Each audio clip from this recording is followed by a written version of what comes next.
You are who you've been looking for. So stop looking for more unless you're looking in a mirror, because it's about time for you to see clearly that you are who you've been looking for.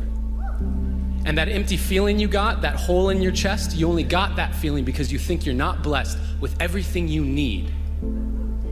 You see, we live in a consumerist society, which means they need you to buy stuff. And the easiest way to sell it is to tell you you're not enough. Buy this car, you'll get girls. Buy this bra, you'll get guys. And we're seeing it so much that we start believing these lies, but the truth is, the makeup they're selling to make you feel prettier is the same makeup you buy to stop feeling shittier about this lie they keep telling you that you are not enough.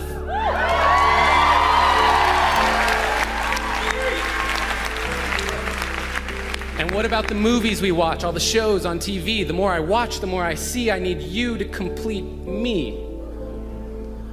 And yes, love is the answer, love is the key, but if you can't love yourself, how can you ever love me? And loving yourself, what does that even mean? Like massages and selfies and that sort of thing? Because the more I think about it, the more it feels weird. I've always been taught that self-love was something to be feared. I'm supposed to love myself, but how do I even do that? Well, I got a trick that I picked up from a friend who noticed that I was quick to defend her when she would say something negative about herself. She would say, "I'm so dumb," and I'd say, "You're so brilliant." She'd say, "I'm so weak," and I'd say, "You're so resilient." And when she said, "I feel ugly," and I said, "You look beautiful," she asked me why I was so dutifully filling up her cup constantly and yet treating my own cup so irresponsibly.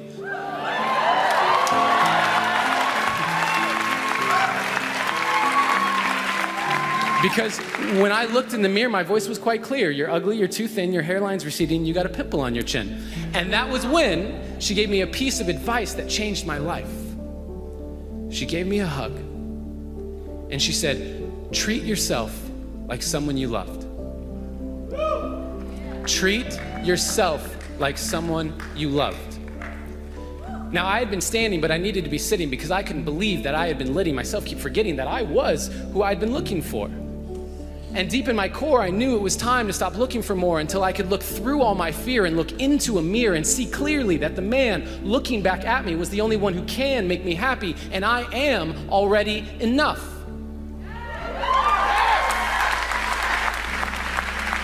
And I am not any more special or unique than you. That is why I'm here to speak to you. You are already enough.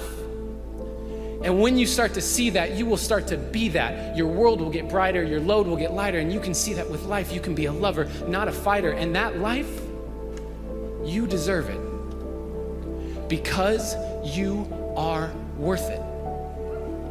And there is no point in letting yourself keep forgetting, because no matter what you say or do, you are perfect. And so today, I hope I leave you with a direction correction away from the flaws you see in your reflection. They aren't flaws to me, they are simply protection against all the doubts you have of your perfection.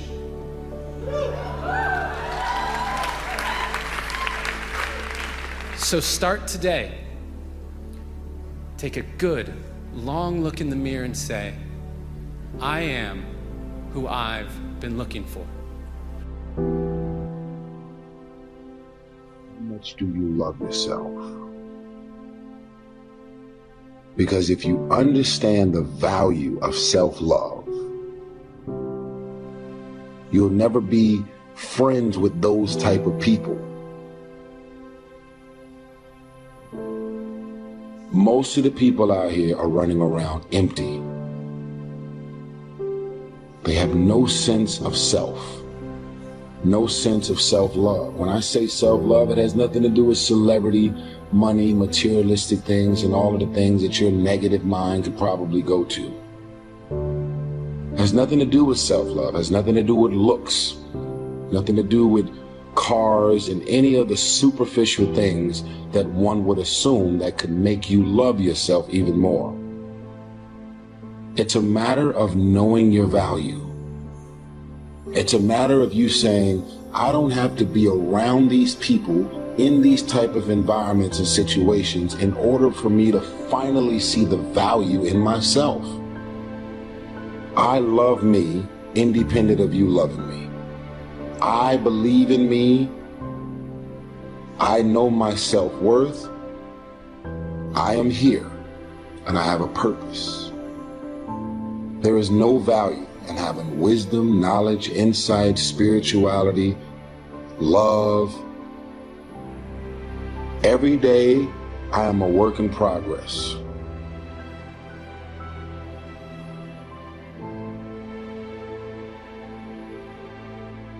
A person who can forgive nothing is a person who's totally destroyed psychologically and emotionally.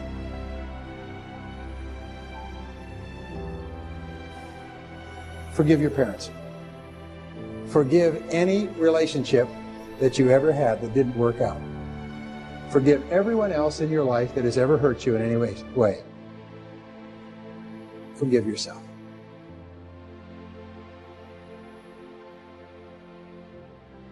Forgiveness is giving up the hope that the past could be any different. I think for myself, and I know many of you, you think forgiving means accepting what has happened to you. Well, it is accepting that it has happened to you. Not accepting that it was okay for it to happen. It is accepting that it has happened, and now what do I do about it? Forgiving is giving up the hope, not holding on, hoping, wishing that it could have been any other way than it actually was. Giving up the hope that the past could be any different. And when I got that, I think it took me to the next level of being a better person, because I don't hold grudges for anything or any situation, and neither should you. It's letting go so that the past does not hold you prisoner, does not hold you hostage.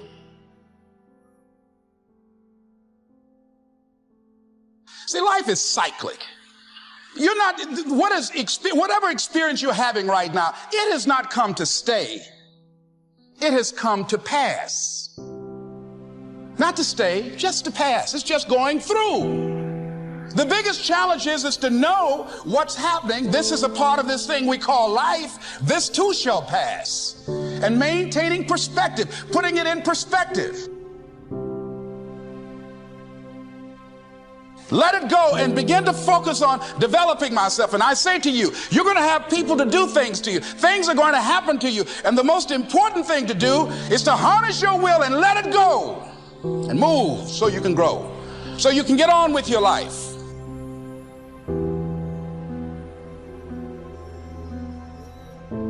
It doesn't matter about what happens to you. What matters is, what are you going to do about it? What are you going to do now, Les? But if you want to begin to move into your own personal greatness, if you want to begin to really enjoy a happy, successful, healthy life, you've got to be willing to go against the tide. You've got to be willing to harness your will. So as you're in the process of reinventing your life, write a description of the kind of person that you want to be. What are the things that you must overcome? What qualities about your personality you know that you're going to have to change, because those particular characteristics are liabilities to you? What are your assets? What are your strong points? Look at and evaluating yourself to make that determination. Other thing is that in order to get out of a rut, we need some coaching. Find some trusted critics. People that you know care about you and love you. So there's some things that keeps us from growing and getting out of ruts. Number one, we identify with feedback. We take it personal when someone wants to give us some feedback on where we are falling short and tell us about our blind spots. We want to have everything being positive about us. We're not perfect. It hurts. I have a friend who's a trusted critic. I don't like him, but I love him. He doesn't tell me the things I want to hear. He tells me what I need to hear so I can grow. It hurts. It hurts when he put me on the hot seat. I can't stand it. But that's the only way that I can grow. And I'm glad that he loves me enough to risk our friendship to tell me what I need to hear, not what I want to hear.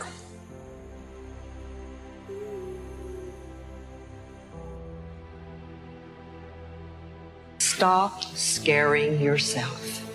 How often do you terrorize yourself with your own thoughts? You get into absolute terror, and it's only coming from your thoughts. Nobody out there is doing a thing. Sometimes it's an old family pattern. Sometimes we get new things. I would like people, when you have time, to make a list of your fears. Make a list of your fears. And then give yourself the opportunity to turn each fear into a positive affirmation. Turn each one into something positive. And remember, always you are in charge. You are always in charge. See, one idle thought doesn't make a whole lot of difference. Thoughts are like drops of water. You drop a drop of water and it doesn't mean much. But if you keep dropping and keep dropping, you get a puddle on the floor, and then you can get a little pond and a lake, and finally you can create an ocean. And with our own thoughts, we can drown in a sea of negativity, or we can float on the ocean of life. And it's up to us. The thoughts we think accumulate. And what sort of puddles are you standing in? Or are you up to here? Or are you up to here and trying to paddle? You know, what are you doing to yourself? When we're willing to change our thinking, we can change our experiences. And it doesn't matter if you've got a big puddle of negative thoughts. You know, you can move over here and create a puddle of mindfulness, positive thoughts. You can make changes, always. So you want to turn those fear thoughts into positive affirmations.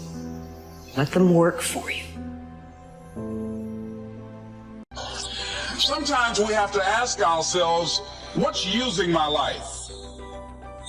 I heard a guy give a lecture one time that says, we are today what we were when. And he was talking about the fact that we, to a great extent, behave, think, react because of some previous experience that we've had. One of the things that we know about life is that it is always changing. Sometimes you're up, sometimes you're down. Sometimes things go real well, and sometimes they don't. Sometimes you're happy, and sometimes you're sad. Now that's that thing called life. And when we begin to understand and know that, accepting that reality that we will never ever have things just on an even keel all the time, that you're going to have some ups and you're going to have some downs. But during those down moments, that's where the growth takes place.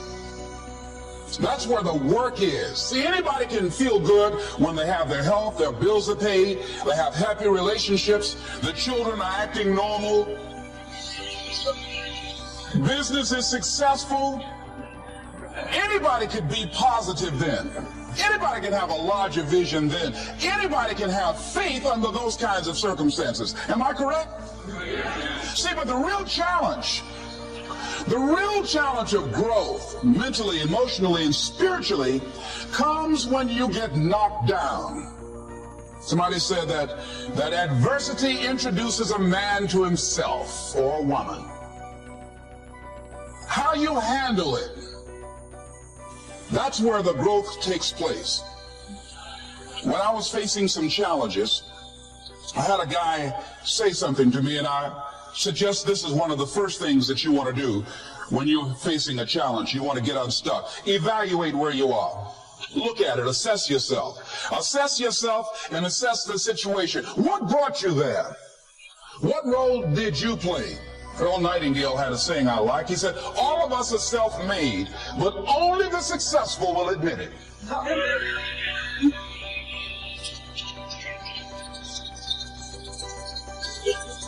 What has brought you to this point? What did you learn from it?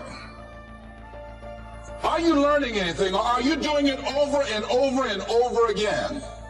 Somebody said that insanity is doing the same thing in the same way, expecting a different outcome.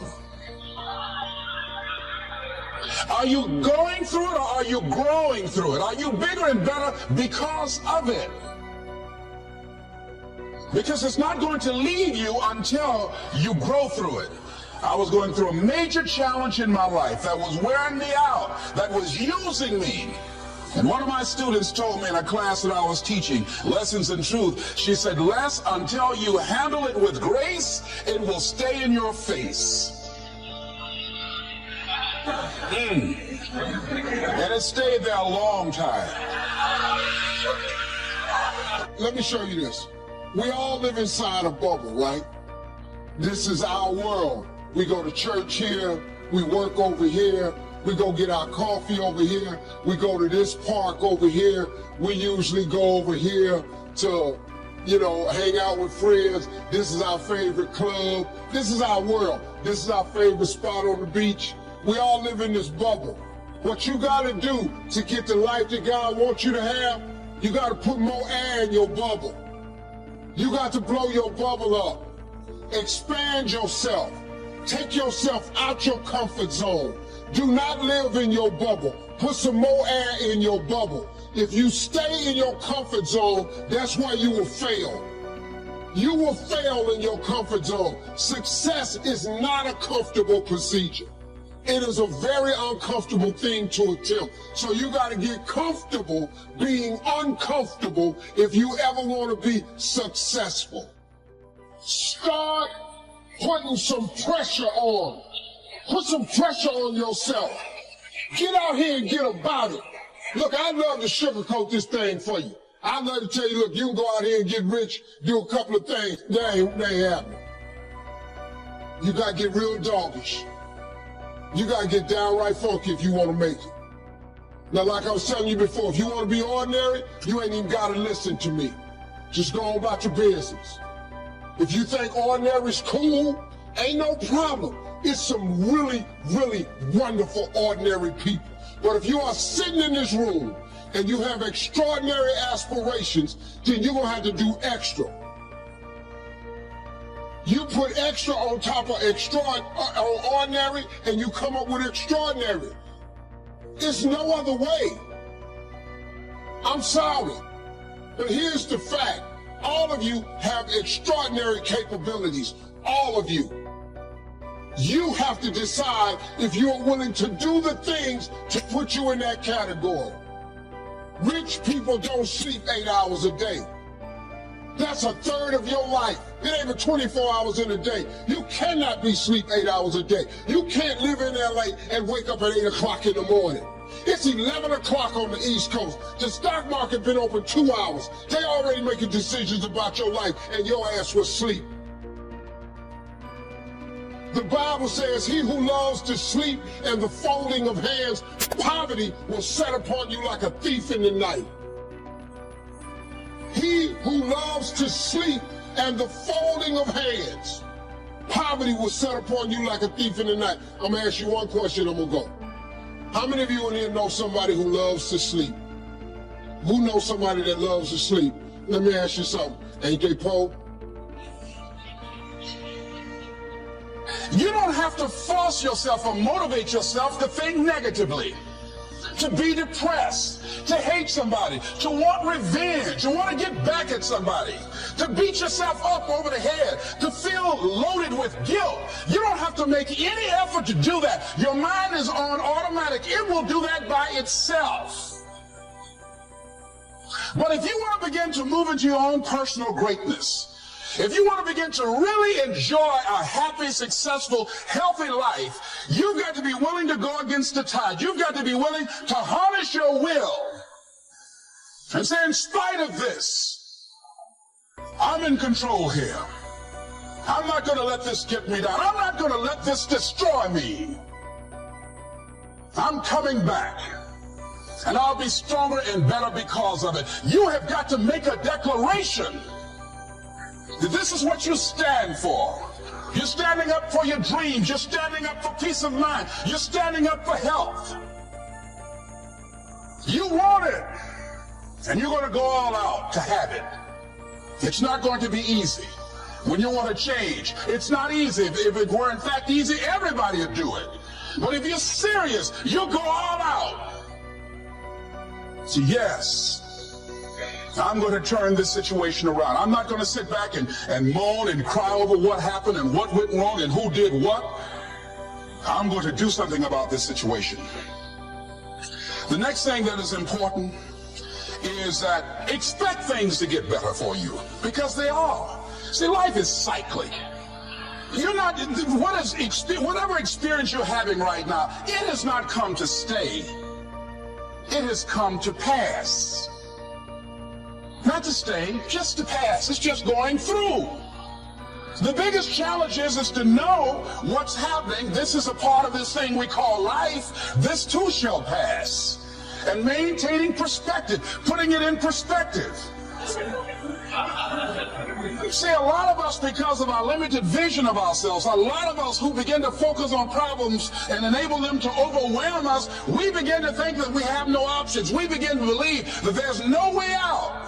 Repeat after me, there's always a way. Where there's a will, there's a way. Shake somebody's hand on your right or left and say, I'm unstoppable. Make those kind of declarations to yourself. I'm unstoppable. This will not get me down.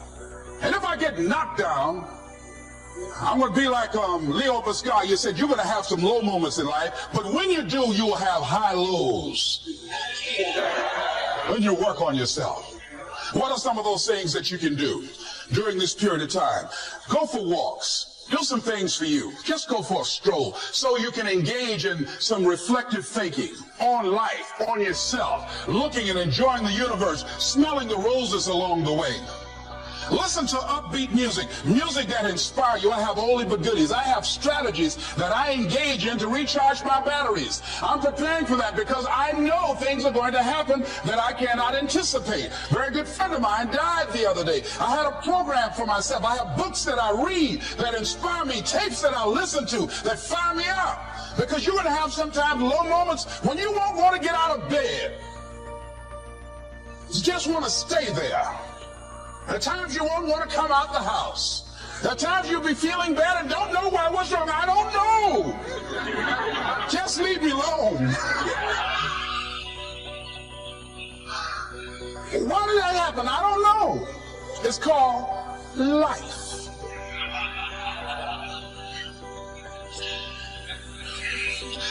The other thing is take full responsibility for your life. Accept where you are and the responsibility that you're going to take yourself where you want to go. Someone said we have two primary choices in life.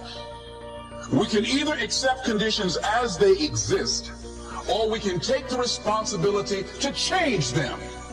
See, a lot of people want to exempt themselves from taking responsibility. All they want to do is talk about the problem. Every time you see them, they'll tell you their story over and over and over and over again. No. You want to take responsibility for your life. I got me here, I can get me out of this. And I'm getting out. I'm not going to be a volunteer victim. You're in the process of reinventing your life. Write a description of the kind of person that you want to be. What are the things that you must overcome? What qualities about your personality you know that you're going to have to change because those particular characteristics are liabilities to you? What are your assets? What are your strong points? Look at and evaluating yourself to make that determination.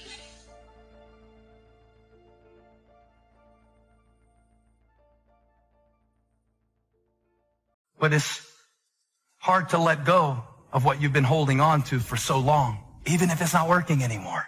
It's really hard to let go. It's like, beg you, see it differently. I beg you to let go. It's not normal. It's just old. It's time to drop it and move forward. You may be a product of your past, but you don't have to be a prisoner of your past. Everything that's inflexible and everything that's not ready and everything that's backwards and everything that's negative and everything that's carnal and everything that's holding me back, I refuse to take it over into another year and waste another new year with an old mind. The devil is a lie. Just because you're used to it doesn't make it normal. Some of you, you are taking too much time trying to convince people to love you that do not matter. Tolerating and trying to get people engaged that don't matter, that don't care, that are never ever going to help you get into your destiny. I came to preach to somebody who everybody else might have given up on you. And life might not be where you want it to be, and you might not have been what you could have been, but it's not too late to become who you are. Every single time I hear about an issue, every single time I hear another story of pain, every single time I see a seemingly impossible situation, I smile wryly because I know by the grace of God and by His power, I have a testimony. Come on, it is never too late. Kiss that wrong self-image goodbye. Victory starts in your thinking. Abundance, it starts in our mind. You can't think the same way and expect different results. Start embracing who God says you are. I want to tell you something today. The moment you make up your mind to get up, you can get up. And no devil in hell, no government, no power, no boss, or anything else can hold you. Once you are free in your mind, you are free. I've seen God open doors. I've watched God make my enemies my footstool. I've seen God make a way out of nowhere. I've seen people who are against me that God made them love me. I saw circumstances that should have taken me out, but God stepped in right on time. See, many things we don't do because of the fact we want people to like us. There's some necessary losses in life. When you decide acting in your best interest, you're going to lose some friends. Everybody's not going to approve of you. There's some people that won't like you. Who do you think you are? You're arrogant. What do you think you can do? You're selfish. Thanks, I got that. Poor thinking habits keeps most people poor, not poor working ones. Most people work hard, but they don't think hard. The mind is like a factory, a mental factory. And whatever you think about all day long pours ingredients into this mental factory. And that's what builds the economic, social, financial fabric of your life. As you think, so you become. Program your mind, because all that you will do or not do, have or not have, accomplish or not accomplish, will be a direct derivative of what's going on inside of your mind. So if you don't get clear thinking on an issue, you won't be able to develop in that area. Look at somebody say it's time for a change. Well, what stops us? What stops us from making the changes that we need in our behavior, in our situation? It's the mind. If you keep doing what you've been doing, you're going to keep getting what you've been getting. So if you're at a place in your life and you ain't happy with it, you have to change some things. But you have to make a conscientious decision that you're going to change. And it's not dependent on anybody else. It don't matter what your mama think. It don't matter what your coworkers think. It don't matter what your siblings think. It don't matter. This decision is yours and yours alone. People want to know how to stop the laziness, and they want to know how to stop the procrastination. They have some idea in their head, some kind of a vision, what they want to do, but they don't know where to start. They don't know where to start it, They don't know where to start. And so they say, hey, where do I start? And when's the best time to start? And I have a very simple answer for that. Here and now. Nothing that's happened to you is a surprise to God. Before He laid out the plan for your life, He already knew every person who would hurt you, every mistake you would make, every loss you would go through. The good news is, for every setback, God has already arranged to come back. For every disappointment, a new beginning. For every failure, restoration. You have to put your foot down and say, that's it. I may have gone through some disappointments. I may have made some mistakes, but I'm not going to waste the time I have left worried about what I could have done better, upset over what didn't work out. I'm stepping out of the was, and I'm coming over into the is. I'm dropping the offense, dropping the failure, dropping the hurt. I'm not living my life with any more baggage. I'm going to live my life free. What are you thankful for? Do you thank God daily for even little things? I thought the other day what it must be like for people that can't walk and have to use a wheelchair just to get out of bed in the middle of the night to go to the bathroom and have to do it. Thank God my legs are still working. Thank God I can see and hear and I can still work. And thank God that my life is bearing good fruits. There's so much to be thankful for. And the more thankful we are, the happier we get and the madder the devil gets. One of the best things I've learned is to trust God's timing and trust His ways. What God promised will come to pass, but it may not happen the way you think, may not be when you had planned. If you're trying to control the outcome and control the time frame, you're going to live worried. You have to release control. Release having to have it happen your way. God already has it figured out. He knows the end from the beginning. God may be giving you more to work with than what you are working with at this time. You may have far more things that you can potentially do than what you're doing right now. That's why I don't like to hang with low-thinking people, because they'll make you underutilize what God has given you.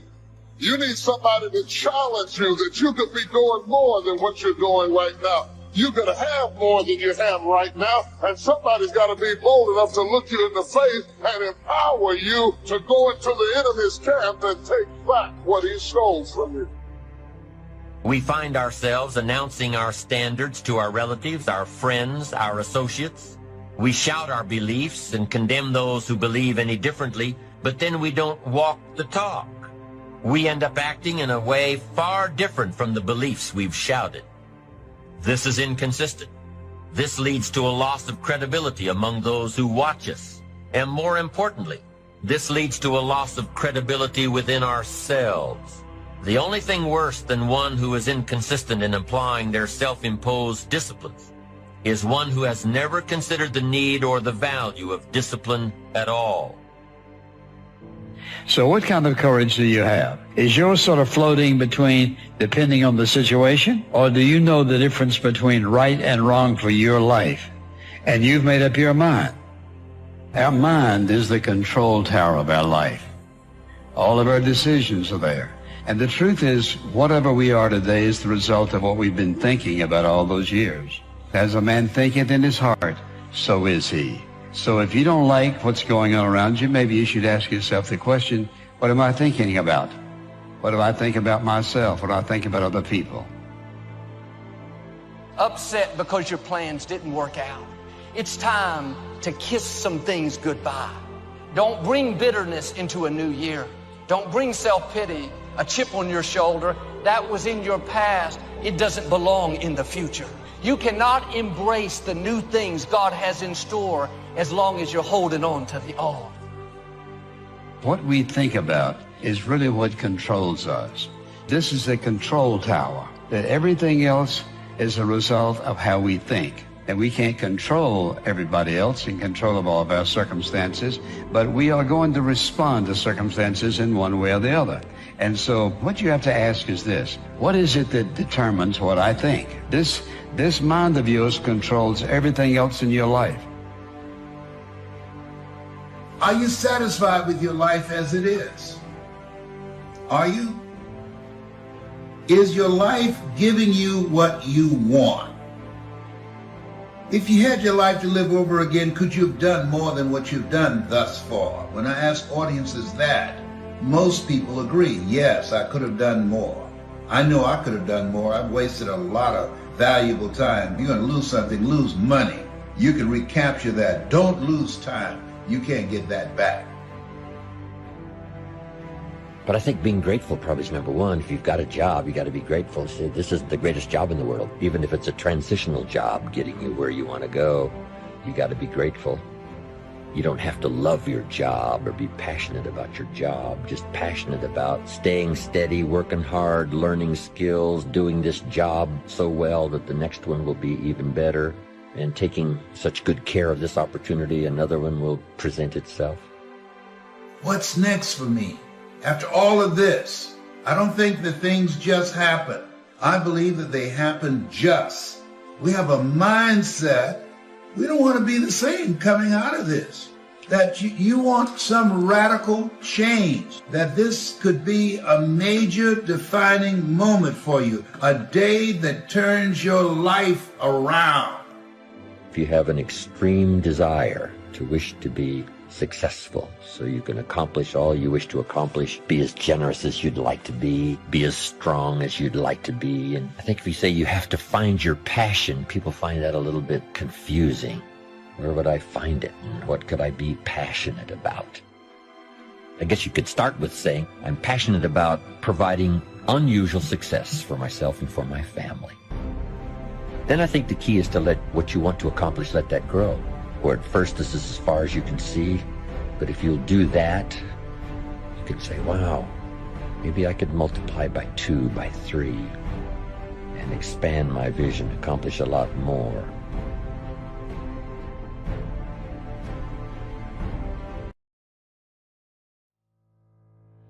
So I'd like to share with you the best I have learned and practiced on goal setting. First of all, I'd like to say that we are all affected by 5 factors. The first is environment. The second is events. The third is knowledge. The fourth is results. And the fifth, and often overlooked factor that affects our lives is our view of the future, our dreams. I won't get into all of these influences here, but let me concentrate on the fifth one, dreams. Of all these 5 influences, make sure your dreams are the greatest influence on your daily decisions and activity. Put another way, make sure that the greatest pull on you is the pull of the future. For your dreams to greatly influence you, or the future to pull you, your future must be well planned. There are 2 ways to face the future. One is with apprehension, the other with anticipation. Guess how many people face the future with apprehension? Why? They don't have it well designed. And without really thinking about it, they have probably bought someone else's view of how to live. You will face the future with anticipation when you have planned a future you can get excited about. When you have designed your future results in advance. In this way, the future will capture your imagination. It will exert an enormous influence on you. And to design your future, you must have goals. Well-defined goals are like a magnet. They pull you in their direction. And the better you have defined them, the better you have described them, the harder you work on them, the stronger they pull. And they pull you through all kinds of difficulties, too. Without goals, it is easy to let life deteriorate to the point where you're just making a living. It is not difficult to get trapped by economic necessity and settle for existence rather than substance. We all have a choice. We can either make a living or design a life. Look at and evaluating yourself to make that determination. Other thing is that in order to get out of a rut, we need some coaching. Find some trusted critics. People that you know care about you and love you. There's some things that keeps us from growing and getting out of ruts. Number one, we identify with feedback. We take it personal when someone wants to give us some feedback on where we are falling short and tell us about our blind spots. We want to have everything being positive about us. We're not perfect. It hurts. I have a friend who's a trusted critic. I don't like him, but I love him. He doesn't tell me the things I want to hear. He tells me what I need to hear so I can grow. It hurts. It hurts when he put me on the hot seat. I can't stand it. But that's the only way that I can grow. And I'm glad that he loves me enough to risk our friendship to tell me what I need to hear, not what I want to hear. Get a support group, somebody that you can talk to. People who perhaps might have a similar problem. Support groups are very powerful, that you can share some of the challenges that you're going through. And it might be a situation where one person can give you an idea of how they handle that situation and create an opening for you. Begin to stimulate some possibilities in your mind on how you can resolve the problem. We can't grow by ourselves. As I mentioned before, we grow from people and projects. The other thing is about life, when things happen to you, when you permit things to use you, you can't change the past, but you can interpret. You can reinterpret how you see it. For years, I was going around with a heavy load on my shoulders, feeling bad because I was adopted, doing interviews for adoption agencies and foster homes. And I was on television once, and I told these people in this particular interview that I was giving away my twin brother and I when we were 6 weeks of age. A friend of mine, fortunately, was listening to the program, and she said, "Les, I'd like to have lunch with you." And so I went over to see her, She said, when a woman carries a baby for 9 months, feeling that life movement in her, it's automatic and natural for her to learn to love that baby, to expect it to come here when she bears the pain to bring it into the world. Your mother, Mamie Brown, when she came in to adopt you guys, she didn't go through that process. She looked at whoever your biological mother was and said, I'll take her. You weren't given away less. You were chosen with love. I'm addicted to changing my thermostat all the time. It's the #1 obsession of my life is my time and my thermostat. I know as I change that because I understand the reticular activator. I know how to obsess. I know that I check this phone 450 times a day as the average person checks smartphone. Did you know that? 450 times a day. Big achievers like me and you, 700-800 times a day. So guess what screensaver is on my phone? My goal, what I want. It goes right into my RAS 450 times a day. I have 5 triggers in my day. When I wake up, boom, what I want. When I touch my car door, boom, what I want. When I walk in my office, boom, what I want. When I walk in the gym, boom, what I want. When I go to bed at night, boom, what I want. I have 5 triggers that trigger me, repeating into my mind over and over and over again what it is I want. And guess what I seem to find all the time? The people, places, and things and resources that I need. I find my red Acuras all the time. So you ought to change the way you program your phone. You need to change your identity. You need to go to work on this. These are the things. If you repeat back the things I've said today, these are the things that alter who you are and who you become ultimately. Your mess can be repurposed only if you use the RAS, only if you change your thermostat. But you combine, you show me somebody in here like me, right? Alcoholic family, insecure, shy, broke, Velcro Mercedes, goofed up property, and you show me someone with my life, you know how that happened? My family didn't think like this. My family's not dreamers, they're great people. I never went on a vacation as a kid. We never thought about going on vacation. We don't talk or think like this. We're just good people, man. We just take care of our family and love each other. We never wanted to achieve or win or... You need somebody who is called to serve, to lift the load, to carry the weight, who understands the difference between the kitchen and restaurant. This morning, I'm supposed to be talking to kitchen folks. This is where we get real and let it rip, get down, because we know what it takes to make the peach flambe and the beef stroganoff. Came through a cussing fit and it came out and served it, voila. If you're working in a ministry and it's chaotic and it's confusing and you're working with somebody who doesn't do their job and comes late all the time and they're always up in the pastor's face grinning, and when the pastor comes in, they're so wonderful, but when the pastor leaves, they don't do jack city. Welcome to the kitchen. Welcome to the kitchen. It doesn't matter whether you're a word of faith or faith of worth or a consecrated, fire-baptized church of the living God in Christ Jesus. Every church worth its salt has a distinction between the kitchen and the restaurant. Elijah was worn out because he didn't have the right people in the kitchen. The restaurant was incredible. You got to have the right person in the kitchen. Are you hearing what I'm saying? If you don't have the right people in the kitchen, you'll never accomplish what you're trying to accomplish. I'm going to give you 3 different distinctions. I talk about this in my book, Reposition Yourself, but I'm just going to throw 3 different distinctions. There are 3 classes of people that you have to deal with as a leader. Number 1 is confidants. That's the smallest group. That's the smallest category. You only have a few in that category. Confidants. If you have 2 or 3 in your whole life, you're a rich person. Confidants are people who are for you. They can see your hind end and still love. Can I say hind end? Is it all right? It's my first time here. I don't want to offend anybody. You can oh God, can I come back? Woo. He said you keep cussing. Bless God. And so like I was saying, I love this guy, man. I love you. Woo. Excuse me, I just like the freedom. I'm not going to use it, but this is the free. I'm like Paul and Silas in jail. They opened up the prison, but they didn't go out. It's just nice to know you can get out if you need to, you know? So what I want to make sure that you and I do is we set ourselves up to be able to win. So there's 3 things I'd like to walk you through. 1, I'd like to walk you through how to be competitive edge that's going to get you both the performance you want at the highest level and also the fulfillment you want. Because if you want to know my view, I can tell you there's 2 master lessons in life. Lesson 1 is the science of achievement. If you want an extraordinary life, if you want a magnificent life, which by my definition has nothing to do with me, it's life on your terms. Some of you, what's an extraordinary life? It's having a cool little company. For some of you, it's having a big billion-dollar company. For some of you, it's not a company. It's 3 wonderful children that you totally love and adore and spend time with. For some of you, it's poetry. For some of you, it's making a difference in the environment. It's different for all of us. It's life on your terms. But if you're going to have an extraordinary life, you need to master, number 1, the science of achievement, which most of you are damn good at or you wouldn't be in this room. Right? You know how to go from where you are, have a vision, make it real. Speeding that up, that's my business. When Mark talked about, he actually showed me the other day, we were together a couple days ago, and he showed me the very first day he did his V2 Mom, which is really a simple way of saying, what do you really want? What's your vision? Your values is, why do you want it? And walking through the obstacles and the solutions, strategies to get where you want to go. And he showed me on the back of an American Express bill where they designed on the very first day Salesforce. And there you see that day where he engaged. He engaged in his vision instead of settling for a life that someone else had designed. He had a great life, extraordinary life. Top guy at Oracle, working for one of the most brilliant people on the face of the earth. Can you imagine how hard it would be to leave there and start something from scratch? But he had something larger that he wanted. So how do you do that? How do you get yourself there? You gotta understand the science of achievement. But I know so many people I get the call from, most successful in the world, business person, politician, leader of some sort, economic leader, financial trader, and they call me up, they want me to change something in their business, but I know what they really want. They really want to find true success and happiness.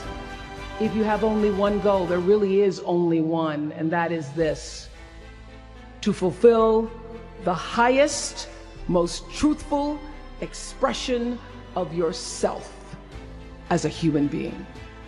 You want to max out your humanity by using your energy to lift yourself up, your family, and the people around you. The single most important lesson I learned in 25 years talking every single day to people was that there's a common denominator in our human experience. We want to be validated. We want to be understood. I've done over 35,000 interviews in my career. And as soon as that camera shuts off, everyone always turns to me and inevitably in their own way asks this question: was that okay? I heard it from President Bush. I heard it from President Obama. I've heard it from heroes and from housewives. I've heard it from victims and perpetrators of crimes. I even heard it from Beyonce and all of her Beyonce-ness. Friends and family, yours, enemies, strangers, in every argument, in every encounter, every exchange, I will tell you, they all want to know one thing: is that okay? Did you hear me? Do you see me? Did what I say mean anything to you? My hope is that you will try to go out and have more face-to-face conversations with people you may disagree with. That you'll have the courage to look them in the eye and hear their point of view, and help make sure that the speed and distance and anonymity of our world doesn't cause us to lose our ability to stand in somebody else's shoes and recognize all that we share as a people. This is imperative for you as an individual and for our success as a nation. So whether you call it soul or spirit or higher self, intelligence, there is, I know this, there's a light inside each of you, all of us, that illuminates your very human beingness if you let it. And as a young girl from rural Mississippi, I learned long ago that being myself was much easier than pretending to be Barbara Walters. Although when I first started, because I had Barbara in my head, I would try to sit like Barbara, talk like Barbara, move like Barbara. And then one night I was on the news, reading the news, and I called Canada Canada. And that was the end of me being Barbara. I cracked myself up on TV, couldn't stop laughing, and my real personality came through. And I figured out, oh gee, I can be a much better Oprah than I could be a pretend Barbara.